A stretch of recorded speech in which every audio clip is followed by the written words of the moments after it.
गरुड़ पुराण के पिछले एपिसोड में हमने यमलोक के सफर, सजाओं और गलतियों को देखा। लेकिन क्या आप जानते हैं कि मौत अचानक नहीं आती? खुद भगवान विष्णु ने बताया है कि मरने से कुछ महीने पहले ही इंसान का शरीर उसे कुछ खास संकेत देने लगता है। और सबसे बड़ा रहस्य, जब आत्मा अपनी सजा पूरी कर लेती है तो उसे नया शरीर कैसे और किस रूप में मिलता है। चलिए जानते हैं आज की जनरेशन की बिल्कुल सिंपल भाषा में। गरुड़ पुराण में नारायण कहते हैं कि जब किसी इंसान की मौत का समय करीब होता है तो उसकी जीभ ठीक से काम करना बंद कर देती है। उसे खाने का स्वाद नहीं मिलता और बोलने में दिक्कत होने लगती है।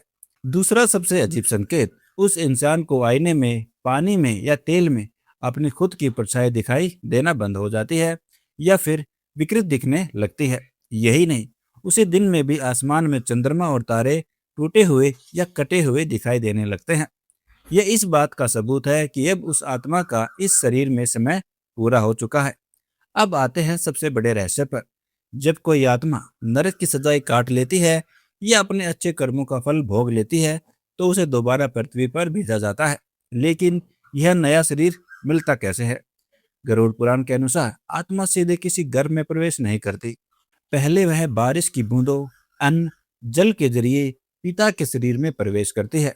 इसके बाद पिता के माध्यम से वह माता के गर्भ में स्थापित होती है। गर्भ के पहले महीने में वह आत्मा पानी के एक बुलबुले के समान होती है और धीरे धीरे 9 महीने में उसके अंग और बुद्धि का विकास होता है। गरुड़ पुराण में एक बहुत ही अद्भुत बात लिखी है। गर्भ के 7वें और 8वें महीने में उस शिशु को अपने पिछले जन्म के सारे कर्म, सारी गलतियां और यमलोक का पूरा सफर याद आ जाता है। वह गर्भ की तंग जगह में तड़पते हुए भगवान से प्रार्थना करता है, हे नारायण, मुझे इस कष्ट से बाहर निकालो।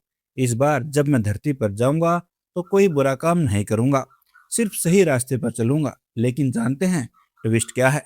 जैसे ही 9वें महीने के बाद बच्चा जन्म लेता है और इस मायावी दुनिया की हवा उसे छूती है, वह विष्णु माया के कारण सब कुछ भूल जाता है और रोने लगता है। और यही से शुरू होता है जीवन का नया चैप्टर। तो दोस्तों, मृत्यु अंत नहीं बल्कि एक नई शुरुआत है।